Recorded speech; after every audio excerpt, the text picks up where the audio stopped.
pasa de ser un simple experimento artístico.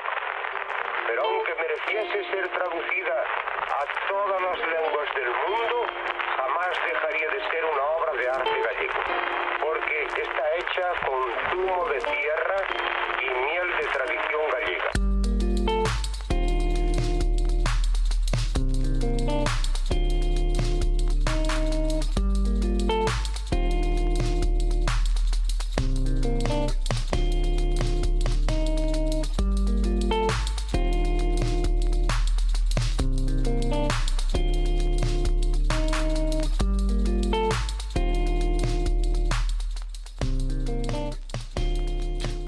Ola a todos e a todas e benvidos ao Estrelados na Estratosfera, o programa para todos os abollados e abolladas como nós. Volvemos a Quack FM, transmitindo a través da 103.4 da frecuencia modulada. Como sempre, aquí cerquiño de min, ou enfrente de min, o filólogo desta viaxe, o meu compañeiro Víctor Fernández. Moi boas, Iván, moi boas a todos e a todas. O que falou hasta ahora, ainda que me repita, é Iván Pensato, xa sabedes, o biólogo desta viaxe sin fin, ou esperemos que sin fin. Volvemos a Quack para falar do mar unha vez máis, un tema que nos encanta, desta volta con algo que foi noticia hai 40 anos e que, por desgracia, sigue sendo ahora. Certo é, porque nos anos 80 xa saltara nova e agora volve a acaparar algunhas páginas e un pouco de tempo na televisión como se fora a primeira vez ou como se nadie supera. O motivo que os avances tecnolóxicos permiten un estudio maior desta realidade tan preocupante. A verdade é que algunha página sí que ocupa, algún minuto tamén, non se pode negar, pero digamos que é o mínimo posible, polo menos nos medios convencionales. E a verdade é que resulta bastante complicado enterarse de que vai isto. Eu mismo non sabía nada hasta que o propio aquí Iván me pasou un enlace e pude ler sobre o tema. Eso que non é unha cousa precisamente menor, digamos, como dixo Mariano Rajoy. No, evito o chiste xa. A verdade é que sí que é algo bastante preocupante, canto menos, porque hoxe imos falar do tema da fosa atlántica, onde se esconden baixo o mar miles de toneladas de residuos radioactivos. Unha fosa que se sitúa solo 700 km da costa de Fisterra, con eses bidóns cargados de material que levan baixo o mar en moitos casos máis de 40 anos. Pois con esta premisa temos moito que contar, así que imos algo, non, Víctor? Sí, además temos sorpresa. Sorpresita.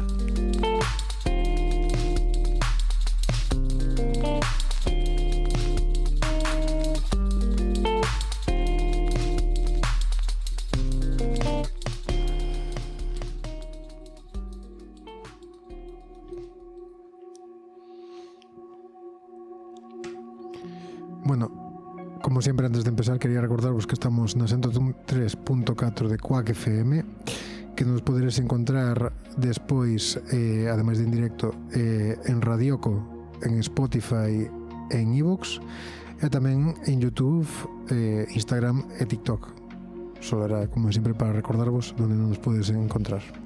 Efectivamente, aí. Ben recordado. Por onde queres empezar agora? Que... Pois eu quería empezar un pouco polo principio. O tema deste programa, que se nos ocurriu mentre estábamos flotando polo espacio, non? Foi que agora se ve que volveron unhas noticias ou se ven nas noticias en algúns artículos o tema dos bidóns da fosa atlántica, non? Os bidóns radioactivos da fosa atlántica. E o que me sorprendiu é que moitos o tratan como si fora a primeira vez que o descubriran, en plan, hostia, hai uns bidóns aí, increíble, tal. Eso pareceme bastante curioso, canto menos. Non sei que opinas ao respecto, Dile.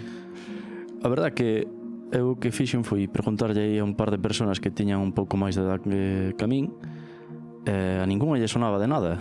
Increíble, as cousas olvídanse rápido. A min, non sei, a ti, a min ocurrenseme dúas cousas. Unha, que non se enteraron no seu momento, e polo tanto xa non hai nada que recordar. Ou outra, que si se enteraron no seu momento, pero non o recordan. Pode ser. Sabes? A ver, as cousas tápanse rapidamente, o tempo tapa as cousas moi facilmente, pero tamén me sorprende que os periodistas pois que o vendan como se fora, hostia, increíble. Bueno, pero eso ten que ver con que xa sabes, hai que vender. Sí, Hai que vender e ten sensaciones. que ser agora. Pois eu quería empezar un pouco por explicar como empezou o tema dos vertidos, ¿no? Porque isto parece que se enteraron ahora de que hai bidóns aí, pero no. Eses bidóns están aí, como ben dixeste, desde fai casi 40 anos.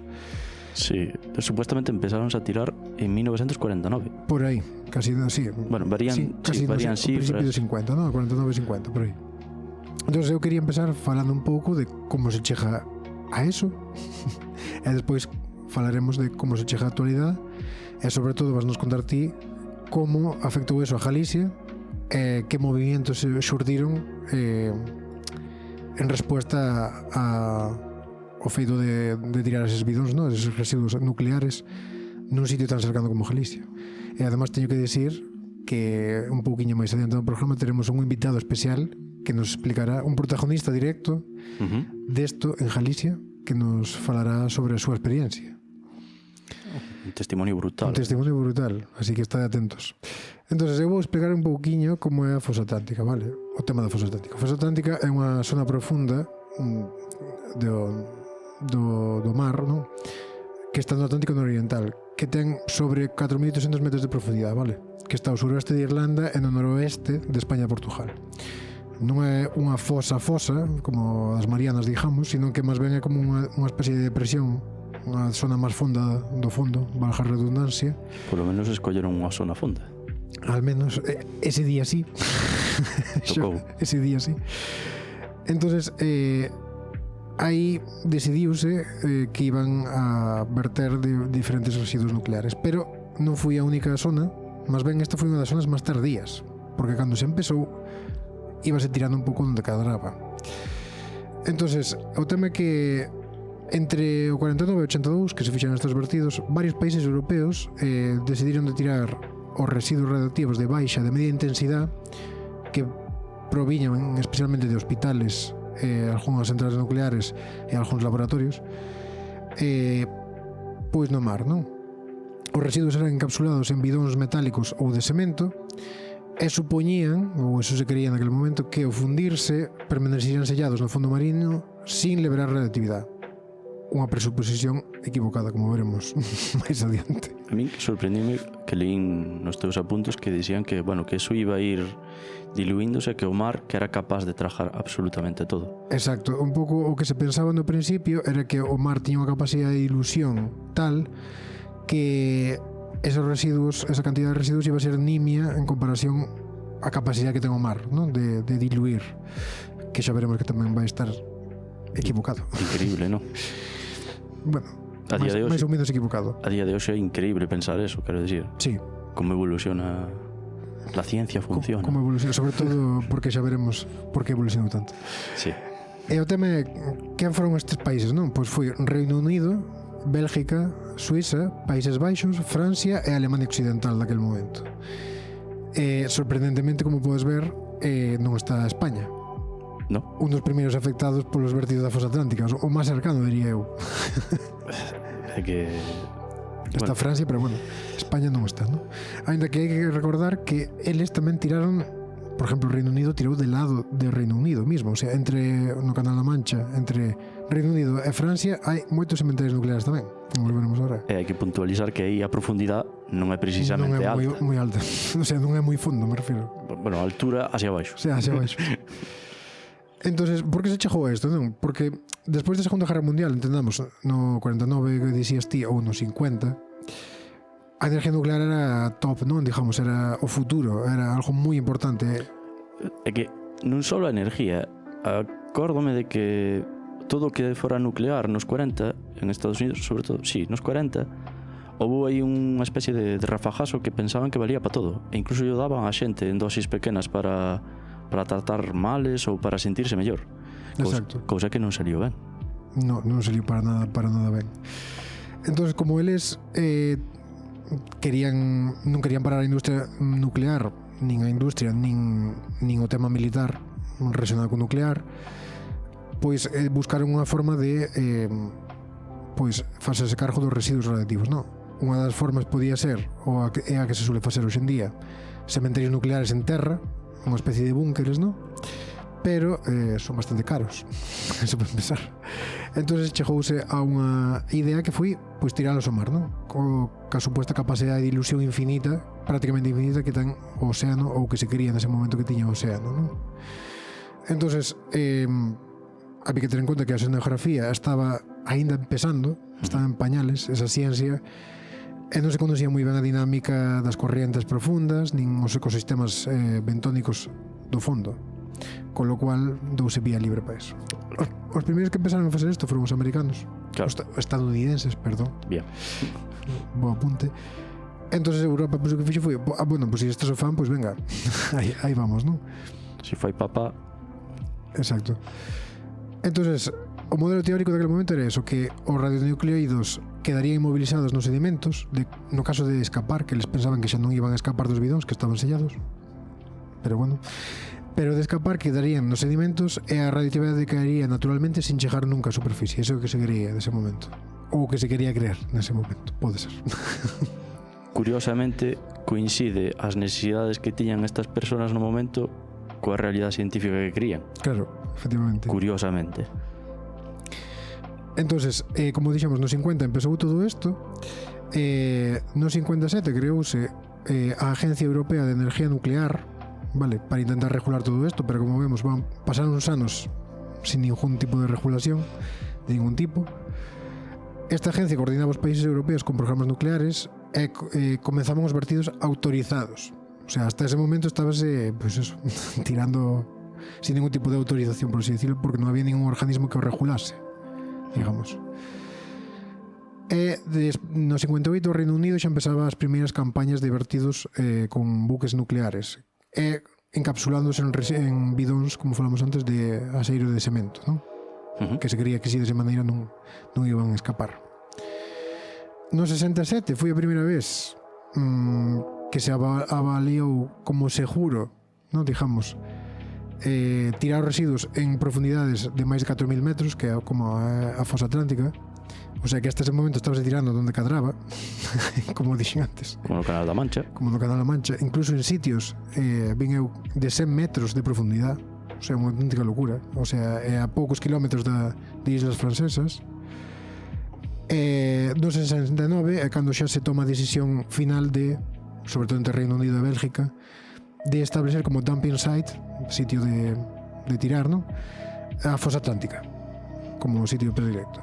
Sí. Pero despois de todo isto, entre os 70 e 80 empezou a haber un cambio de mentalidade, ¿no? E sobre todo a población empezou a dar de cuenta, porque isto, como sempre, vai un pouco baixo sombras, non? Hasta que alguén se entera. E empezou a haber un movimento ecologista moi importante. Organizacións como Greenpeace tal empezaron a denunciar este tipo de prácticas. E estudios oceanográficos xa empezaban a intentar demostrar que os materiais non quedaban tan inmóviles no fondo, sino que podería empezarse a espallar lentamente por corrientes profundas do océano, vale? Entonces, baixo esta premisa e baixo este fervor, non, dos movimentos e movilizacións, en Galicia comenzouse tamén a haber certo movimento, certas movilizacións, e aí é onde nos vas a explicar ti.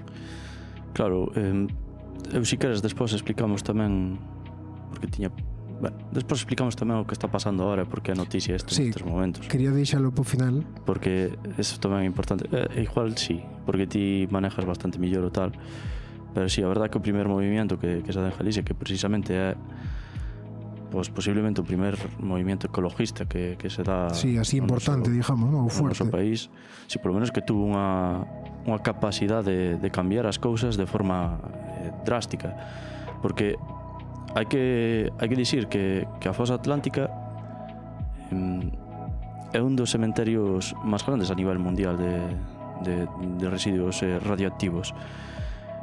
Non só eso, a situación volveuse prácticamente incontrolable, porque digamos que, dicindo claro, España permitiu perfectamente que se fixera isto, era consciente do que estaba pasando, e permitirono, porque no convenio, bueno, nunha xuntanza que houve en Londres, deronse aí unha serie de reglas que se tiñan que seguir para poder utilizar estes puntos, isto foi no 72, e no 75 España dou vía libre para usar esa fosa atlántica como gustase calquer país de Europa. Entonces, pois, chega unha situación na que a población gallega entérase a través de Greenpeace e intentase facer unha misión para intentar polo menos estorbar a este tipo de accións que se lle puxera un pouquiño de foco a nivel mediático, xa que nese momento pois, non existía ningún tipo de relación entre os medios e este tipo de barbarie. Entonces Greenpeace póñese en contacto con Galicia e propone levar un dos seus barcos que estaba afincado aquí en España. O nombre deste barco era o Sirius, nunha misión para intentar parar este tipo de situación. O problema é que o Sirius sufre unha avería a poucos días de facer este viaxe. Entón tense que retrasar.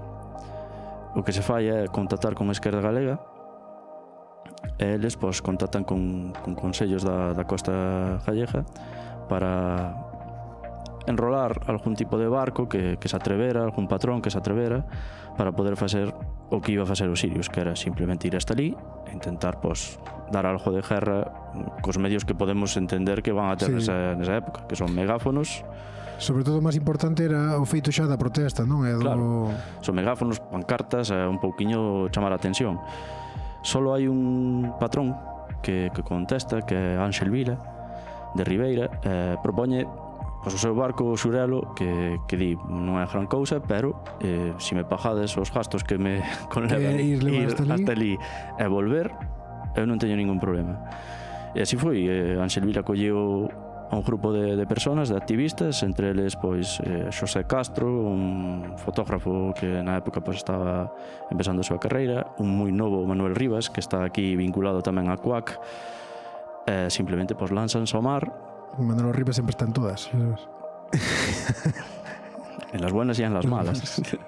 Sí, lanzáronse ao mar cos medios que hai nesa época, porque hai que entender que ahora, claro, non sei se entrastedes algunha vez estou seguro de que Iván sí, pero nun puente dun barco actual, eso é unha tecnología increíble.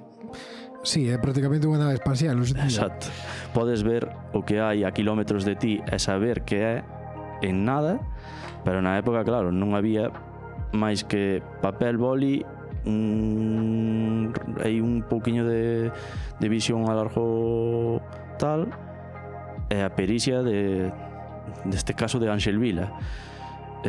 Básicamente conseguiron alcanzar a zona de afundimento de bidóns, un pouquiño casi de milagro, vamos a dicirlo así. Sí, un pouco atentas, non? Sí, hai unha foto que é mítica, que é, Ángel explicándolle a todos, vale, si estamos aquí, si vamos hacia esta dirección, deberíamos de chegar a ese punto. Porque, claro, era un pouco tamén fe.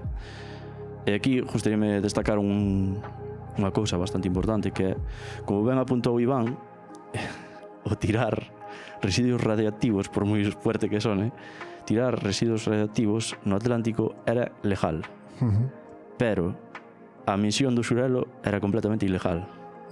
Porque, según o gobierno de España, obviamente, Manolo Rivas, por exemplo, non estaba enrolado, non era mariñeiro, claro. E polo tanto salir nun barco mariñeiro era algo ilegal. Que fixeron estes homes ali? Pois sacaron unhas pancartas, berraron, intentaron interrumpir un pouquiño o lanzamento de bidóns. En un momento dado, según os testimonios que temos desta xente, os holandeses intentaron afincalos, é dicir, arrimáronse a eles, e claro, a diferencia de tamaños entre as embarcacións era máis que notable. Fixo que tuveran que escapar por patas, basicamente, e mientras marchaban, lanzaron flores. Eso foi o que fixeron. Que esa imagen é bastante icónica, que hai varias fotos dese momento, e despois a raíz deso fixose o libro de Agustín Fernández Paz, As flores radioactivas, por o tema das flores que tiraban, non, os gallegos. Este fito marcou, isto foi en 1981, foi a primeira viaxe, a segunda viaxe sería en 1982, pero este sería o primer fito importante da da pelea que houbo entre o pobo gallego esta barbarie de lanzar basura radioactiva ás nosas costas, e por datos así xa simplemente por pinceladas, o Surelo afundiuse no 2002, fui despesado e Ángel Vila morreu no 2011. Pois moi interesante. Pois Diríxe porque agora na segunda viaxe participou aquí unha persona moi importante. exacto. Como explicou Víctor, nesta época de fervor de protestas, unha asociación moi importante era a ADEGA, non? Unha asociación ecologista que había en Galicia. Non a mentei, pero sí. Pois, Porque na primeira viaxe é que a primeira viaxe foi, digamos que non houve moita resposta social. Exacto. A segunda foi un pouco máis fuerte, non? Pero foi moi importante esa primeira viaxe porque foi a que permitiu que houbera unha resposta na segunda. Exactamente. Entonces, na segunda viaxe, agora temos aquí a unha persona moi importante desa segunda viaxe, que para min é un honor presentar, que é Modesto Solla, que era naquel momento o secretario de ADEGA e que participou nesa misión. Modesto, escoitasnos? Escoito, sí. Pois, Modesto, moitísimas gracias por estar aquí connosco. É un honor para nós poder entrevistar a un protagonista directo de todo aquelo. Bueno, queríamos saber que nos contaras. Pasaron moitísimos anos. Como chegaches ti a participar en todo isto? E cal eran as túas intencións, as túas motivacións?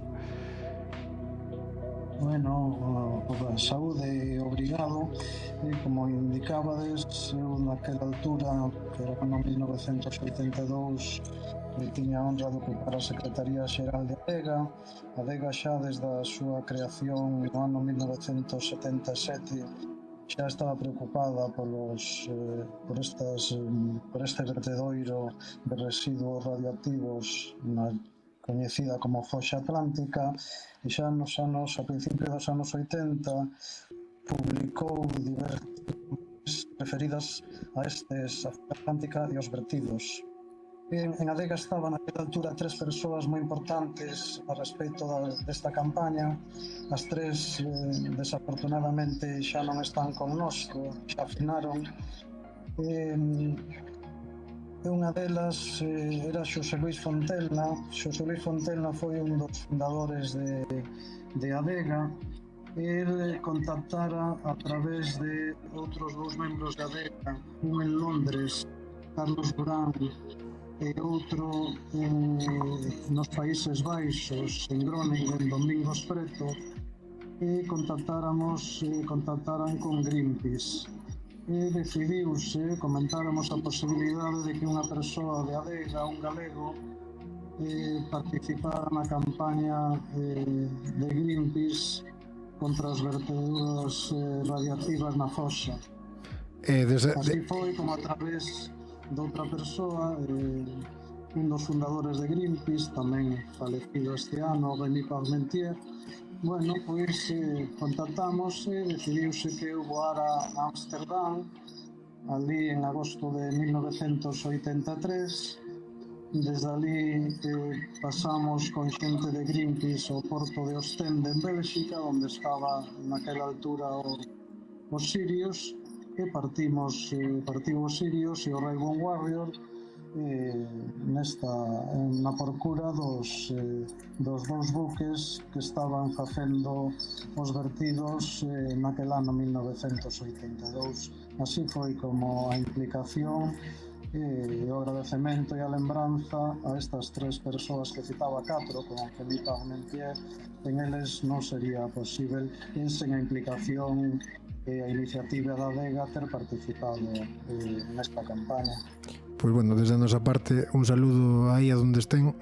Agradecemosles o feito que fixeron, o traballo que fixeron por Galicia, sobre todo, non? Sí, e polo mundo en general. Pero de todas formas decidiuse dilo como se ti non tuveras casi nada que ver. Modesto, supoño que ti dixestes ou deches un paso adiante, non, naquel momento ofrecicheste como voluntario, entendo. Sí, eu fora falar sen adega quen podía ir, Xosé Luis Fontenla, Carlos Durán e Domingos Preto querían que debera ser eu, porque naquela altura ocupaba a Secretaría Xeral de Adega, pero bueno, podía ter sido calquera outra persona, coincidiu que foi eu, tiña disponibilidade e a la fun.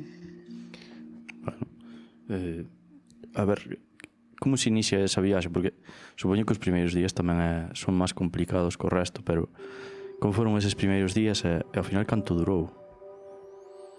Bueno, ali foron no barco, no Sirius, había máis galegos, ecologistas, só estaba eu como adega, pero había, lembro, varios periodistas, entre eles Perfecto Conde, unha periodista da cadena SER de Radio Pontevedra, algún fotógrafo como Albán, ou daquela alcalde de Moaña, Avalo, o alcalde de Fene, pero logo quen permaneceu todo o tempo nos Sirius, e despois os Sirius, fixemos unha escala en Brest, no porto de Brest, e ali desembarcaron e só fiquei eu a bordo máis ou menos mes e medio en total ata que saímos xa expulsados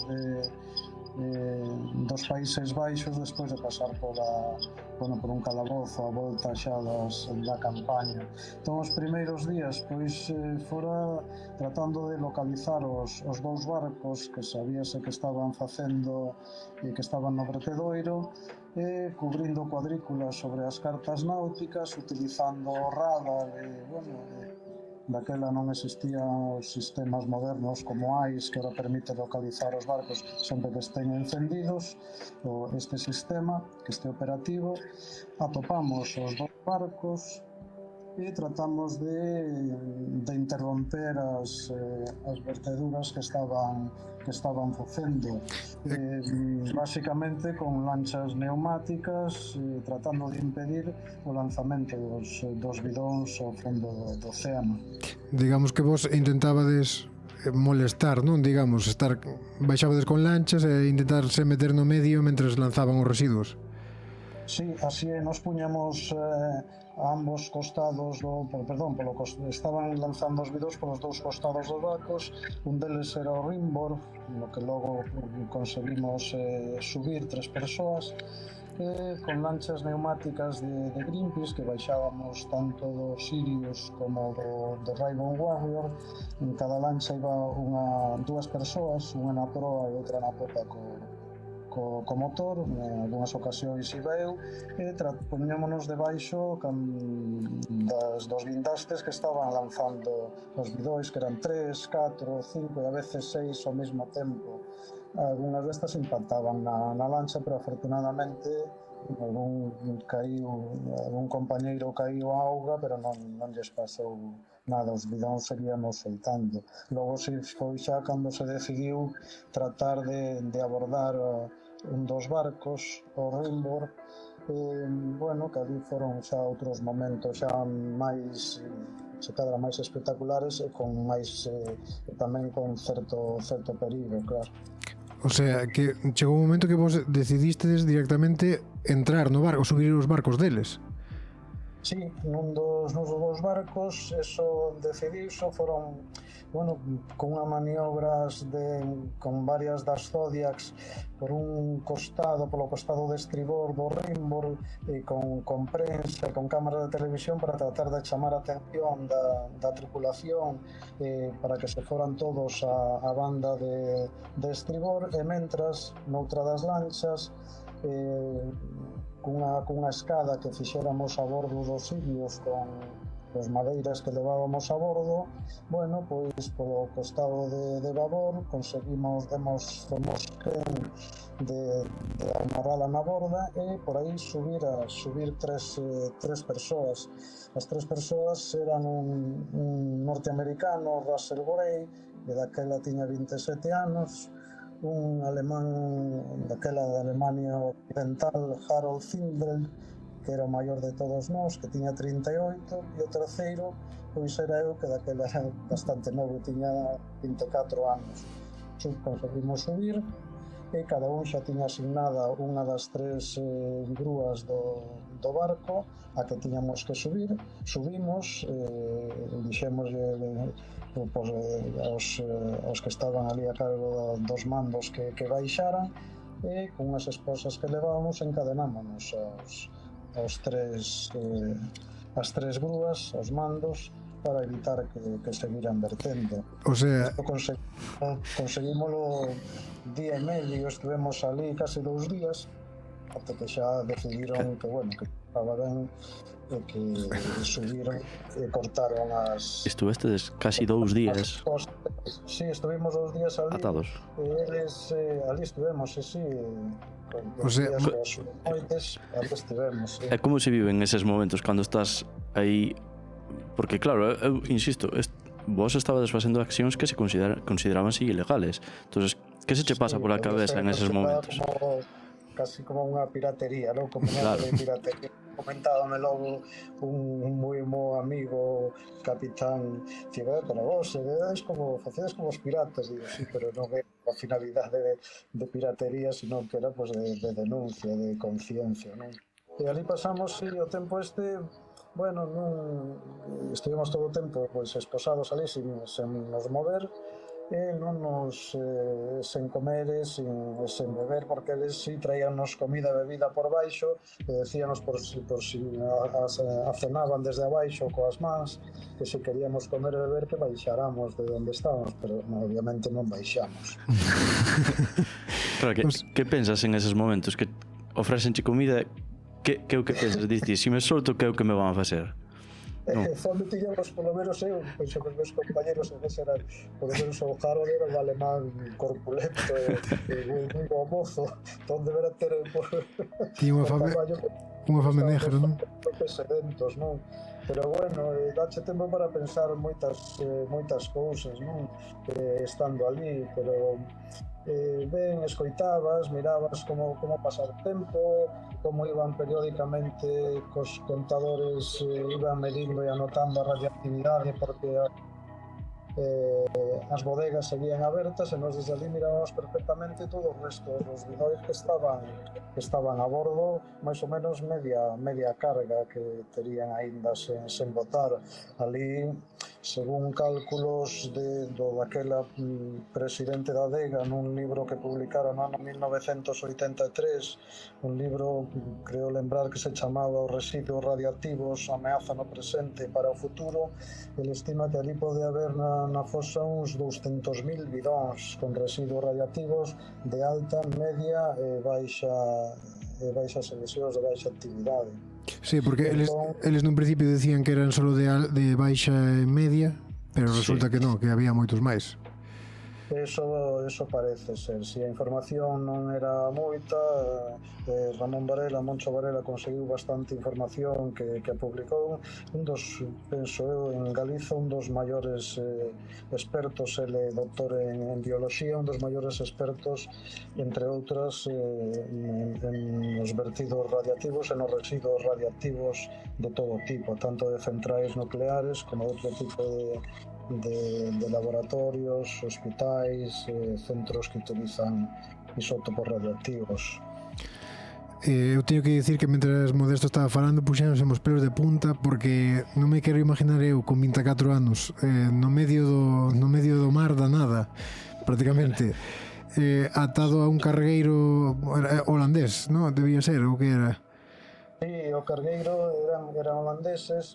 Nos escoitábamos, porque estábamos dos barcos, outros seguía e estaban próximos, e pola noite, bueno, polo día tamén, pero pola noite especialmente, no mar transmítese o son pola agua moi fácil. Eu lembro de escoitar falar en galego a algúns dos tripulantes do outro dos barcos que estaban facendo os vertidos. Logo xa, cando, decidiron que xa abondaba, cortaronos as esposas que levábamos e leváronos a un compartimento a proa do barco. Ali estivemos un día e medio, dormimos ali. Ali, obviamente, ali alimentábamos, dábamos agua e comida, o trato foi correcto. Agora, estábamos non nos podíamos mover dalo. Logo pasáronos a un camarote os tres, deixábamos a ir para ao comedor co resto da tripulación, co cal podíamos falar, temos de falar ali con algúns deles, dos oficiais do Rainbow, e, bueno, logo comentábamos, decíannos que iban con rumbo ao sur, xa cando remataron de facer os vertidos, realmente comentaba os dous meus compañeiros que non estábamos indo rumbo sur, que era obvio que estábamos indo rumbo norte. E, ao final, efectivamente, o barco atracou no porto de Rotterdam. Ali, bueno, a policía viu por nós. Lembro que, cando menos, a policía, o que eu prestei declaración, indicou que el compartía a acción, que comprendía a acción que realizábamos, pero que eu tiña que comprender tamén que o seu traballo pues, era tomar unha declaración. Claro. A declaración ao final non podía ser en galego porque non tiñan traductor de galego, entón dixe de portugués tampouco tiña, e ao final foi en francés, pero bueno, lembro que nos deu-nos, cando menos a mí, a benvida aos Países Baixos en nome del e en nome da reina. O sea, o trato foi correcto, pero bueno, por eso estábamos. Ali estivemos pues, outro día e medio, 2 días, ata que o xuiz xa deixounos libres, pero fomos expulsados do país. E lembro que colleron con billete de avión, xe que non tiña pasaporte, e xa non quera igual, porque o meu pasaporte quedara a bordo do xip. De Rotterdam, Madrid e Santiago de Compostela.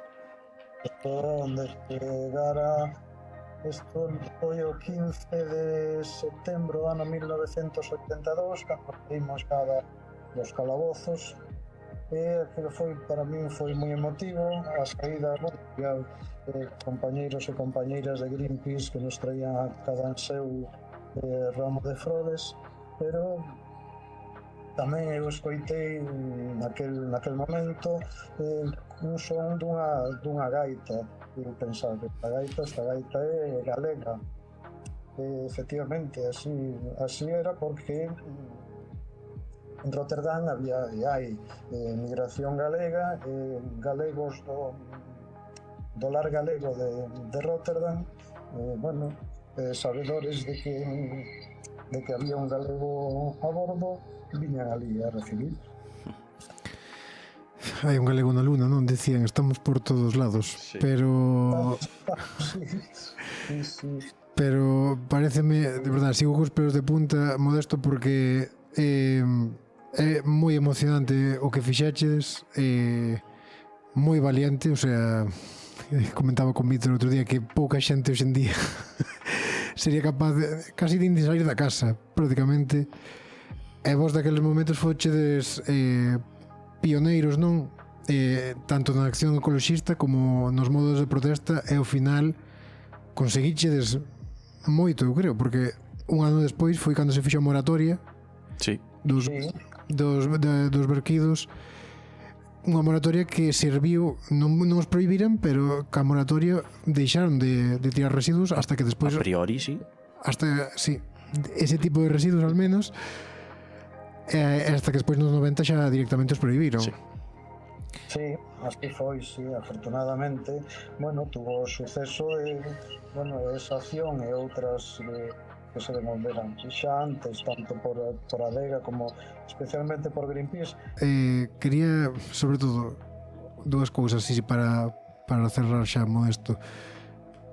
Pareceme increíble a imagen de, bueno, cando ti estás encadenado, non? Ou estades encadenados, e ves o cargueiro aberto con un montón de bidóns radiactivos. Aí te has hecho que pasar todo pola cabeza, en plan non sei, vou palmala ou estou sendo irradiado continuamente, ese punto 1.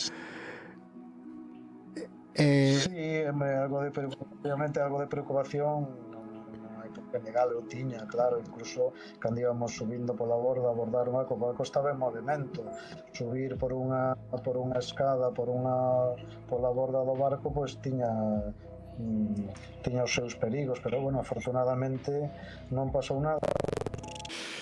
Pois Isto conlevou, bueno, que a conciencia en Galiza aumentara moito, a conciencia nacional tamén, é un pulo importante para a adega e, sobre todo, que remataran as verteduras radiactivas. A partir do ano seguinte xa non houve máis accións de adega, e tal, e fóramos desde Vigo cun autobús estes típicos londinenses que estaba por aquí por Vigo, e fomos a logo protestar, e logo outro ano tamén fora eu con outros dos compañeiros de adega a unha reunión da Organización Marítima Internacional ali a través de Amigos da Terra a protestar tamén contra os vertidos. Pois o sea que non só foi non só foi a acción moi impresionante, non, de Osiris de intentar abordar eses cargueiros, sino que fixechedes máis protestas, fixechedes máis accións ao largo do tempo. Bueno, está claro que se conseguiron cousas. Eso para a xente que di que protestar non sirve para... Claro, aquí o mensaje máis importante ao final é que mobilizarse e xuntarse todos por un ben común vale a pena. Exacto. A pesar Sen dúbida, sí. Claro, é un mensaje tremendo. Para xa cara, para cerrar, Modesto, bueno, agradecerche de novo que estés connosco hoxe. Que se siente, así xa como a nivel personal, non, despois de todo o que nos contaches, que se siente o volver a casa e ver pois a sociedade galega recibíndovos, non? Que pasou en moitos portos, todos saindo a recibirvos entre aplausos, conseguir que se pararan por fin os residuos, non, na fosa atlántica. Que se siente todo eso a nivel humano? Si, son moitas emocións, non? Saber que cando estaba en Holanda, claro, sabíamos por información, logo conseguir falar por teléfono, que durante todo o tempo do barco foi imposible durante a cadea, e xa logo falando, bueno, sabíamos do recibimento, por exemplo, en Vigo, con a adega, tamén foi moi importante pola repercusión que tuvo. Son moitas emocións, e bueno, penso que pagou a pena facelo, igual que sigue pagando a pena pois movilizacións como se fixeran antes contra a construcción da central nuclear de Xove, onde tamén estiveron, ou agora con Altri, ou con minas, ou cos eólicos en terra e por mar, en fin, a vida continúa. Pois a movilización e a esperanza. Pois, Modesto, desde a nosa parte agradecervos, bueno, a adega e a ti personalmente todo o que fixechedes por defender Galicia, por defender a natureza de Galicia e compartilo hoxe con nós. E por poder compartilo hoxe con nós. Espero verche pronto, espero verche o sábado por Coruña, Modesto. Moitísimo obrigado a vos, e agardo poder saudar o vindeiro sábado na Coruña. Pois moitas gracias, Modesto. Saúde para... Unha aperta. Aperta, saúde.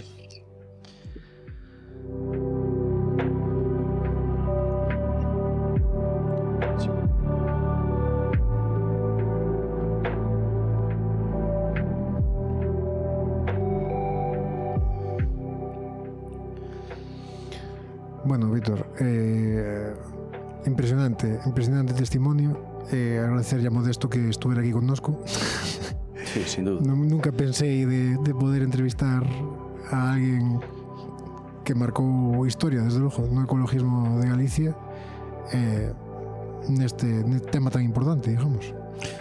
Pois a verdade que sí, é que non sabíamos datos do que viviu aquí Modesto, pero non o sabíamos todo, porque eu sabía que pasara un tempo aí dentro do barco, que se atara, pero que 2 días atado, e tense que pasar moitas cousas pola cabeza.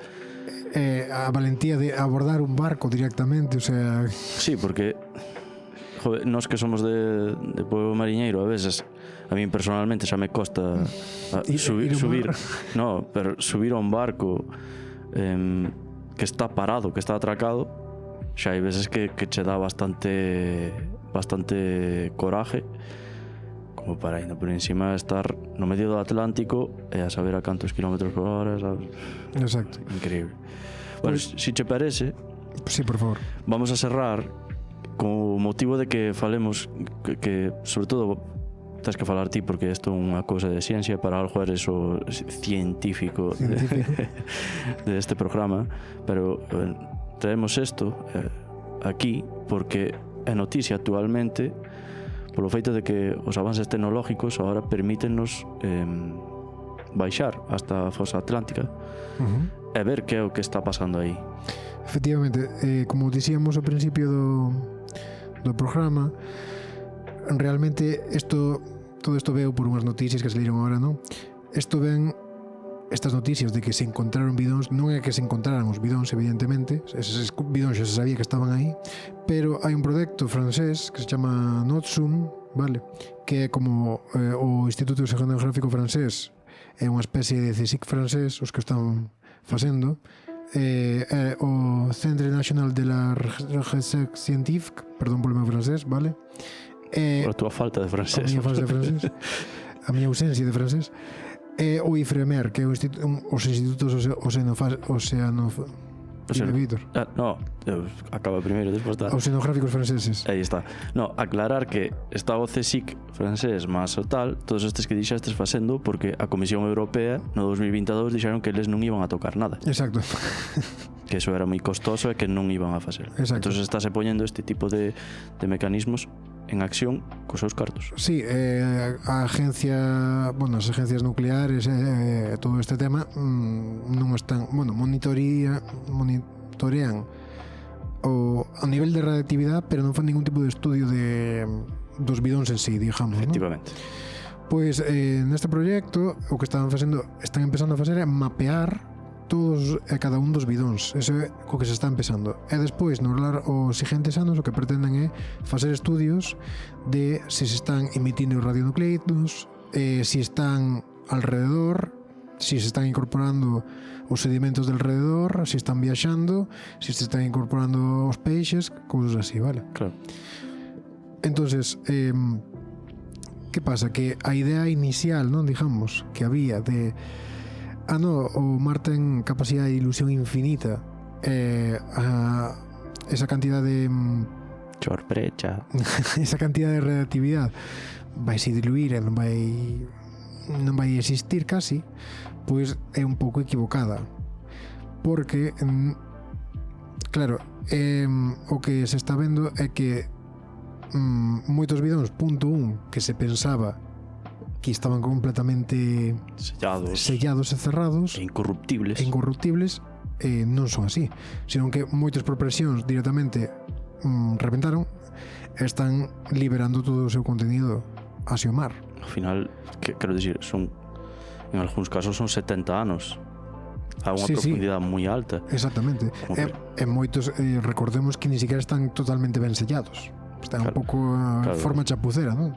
A ver, a tecnología avanzou en todos os campos, supoño que aí tamén no seu momento farían o que lles permitía os seus límites tecnológicos. Sí, recordemos que isto estaba pensado para intentar abaratar costes no almacenamento dos residuos, así que como pensaban que o mar iba ser capaz de chupalo todo, pois tampouco creo que se mataran moito, estás intentando insinuar. Exactamente. Entonces, na agencia nuclear foi a primeira que fixo un estudio nos anos 80, vale, para recoller os datos oceanográficos. Entonces, aí nese primeiro documento reconocía que hasta esa fecha os países europeos non intentaban monitorizar de xeito mínimo, digamos, os posibles efectos dos residuos radioactivos vertidos na fosa atlántica, debido a que se consideraban cantidades moi pequenas en relación coas limitaciones que tiñan internacionalmente daquela época.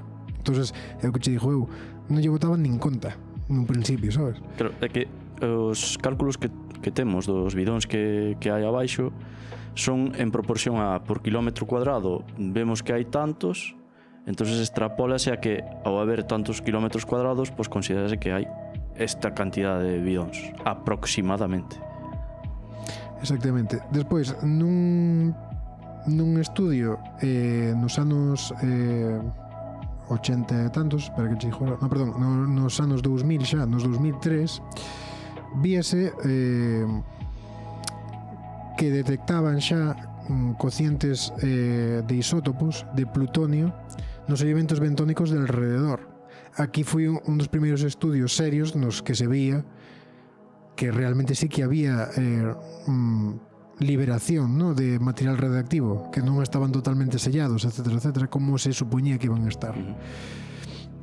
E agora xa é o que se está vendo hoxe en día, ou está se insinuando, aínda que o programa Notsum non rematou todavía, porque, como che dixo, están mapeando os bidóns, pero próximamente van a facer máis medicións. Tamén dixeron que o que fixeron foi recoller muestras de todo tipo, de animales, de sedimentos, de tal. Sí, están recollendo muestras.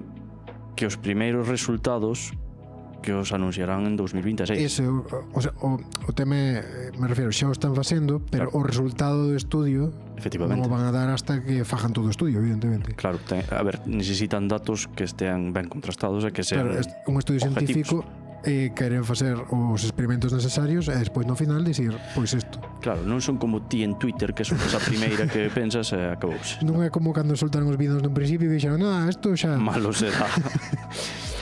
Estamos rindo, pero cuidado. Non ten ninguna coña, non? Entonces, o tema, a conclusión final de todo isto, aínda que non acabou o estudio, é que a degradación dos bidóns vai seguir pasando, o sea, cada vez se van a degradar máis, porque non son un sellado totalmente perfecto, como dixemos. É que, claro, que a cousa vai lenta, porque nos fondos bentónicos, digamos, as corrientes son máis baixas, non hai as corrientes como arriba, non? Non se desparrama, digamos, tan rapidamente, claro, pero que aí hai unha dinámica que existe e que pouco a pouco pode ir pasando. É que todos os materiales se degradan co paso do tempo, ao fin e ao cabo. É que, claro, ahora estás estudiando, isto porque se fai tamén, porque o que intentan ver con este mapeado de bidóns é se poden chegar a recuperar algúns bidóns, porque o que van a intentar quizás é realmente sí sellalos e gardalos en cementerios nucleares propiamente ditos en terra. É isto que nos demostra que o barato sale caro en todo. Totalmente. Se te parece, eu teño aquí un par de datos que me romperon un pouquiño os esquemas. Solta aí para cerrar. O Ministerio de Medio Ambiente calcula que a radioactividade acumulada na fosa atlántica é de 1 millón de curios. Por poñerlo en perspectiva, porque claro, ti é científico, como repito moitas veces, pero eu non teño manejo deste tipo de elementos. En Chernóbil hai 130.000, por poñerlo en perspectiva. Bueno, xa dixemos que España aceptou isto no 1975, é dicir, que eran conscientes desde os organismos públicos do que estaba pasando, dixeron que sí. Non sabemos que si pola transición, que necesitaban caer ben a todos os países do redor, ou si porque non. Por que pasaron? Mentouse aquí antes a Rémy Parmentier, que foi o líder de Greenpeace nos anos 80. Falaba el así ao aire, obviamente iba dirigido a personas concretas, pero non as mentaba de forma directa, e preguntábase se os residuos non son tan peligrosos como dicían, porque non os deixaban nas súas costas, claro, porque non facían as fosas como pasaba no Atlántico cercano aquí a Galicia. Hai que aclarar que Rémy Parmentier además era un enamorado de Galicia porque veraneaba moitísimo aquí. Solo por poñer aquí que antes díxenche, calcúlense os bidóns por kilómetro cuadrado, díxenche, no, por metro cuadrado, son 17 bidóns por metro cuadrado, a partir de aí extrapolas a cifra. Solo por cerrar con o noso amigo Rueda, o que queimaba as pedras, hasta non hai tanto. Non pode ser. A Rueda reclamouselle por que esta deixadez. El dixo que a culpa era do gobierno central, que eles non tiñan nada que ver. Siguióselle preguntando, que en parte pode ser verdad, pero bueno, siguióselle preguntando, porque esa é a labor periodística, preguntar hasta que salgan as verdades. Bueno, admitiu que sí, que él conocía os bidóns desde os anos 80, que en todos os gobiernos que participou, o sorpresa para nadie, tamén eran conscientes desta problemática, pero que nadie dixo nunca en ningún momento de habrá que solucionarlo, habrá que buscar algún tipo de información para saber que é o que está pasando. Acabou dicindo, bueno, as competencias son do gobierno central, eu non teño nada que ver aquí. A pesar de ser o líder da xunta. E imagínate, isto suporía o feito de intentar recuperar os bidóns suporon tanta pasta que ni siquiera Europa, a nivel de Europa queren facelo. Imagínate xa a nivel de España. Que claro, Non estou justificando, pero sabes o que che quero decir.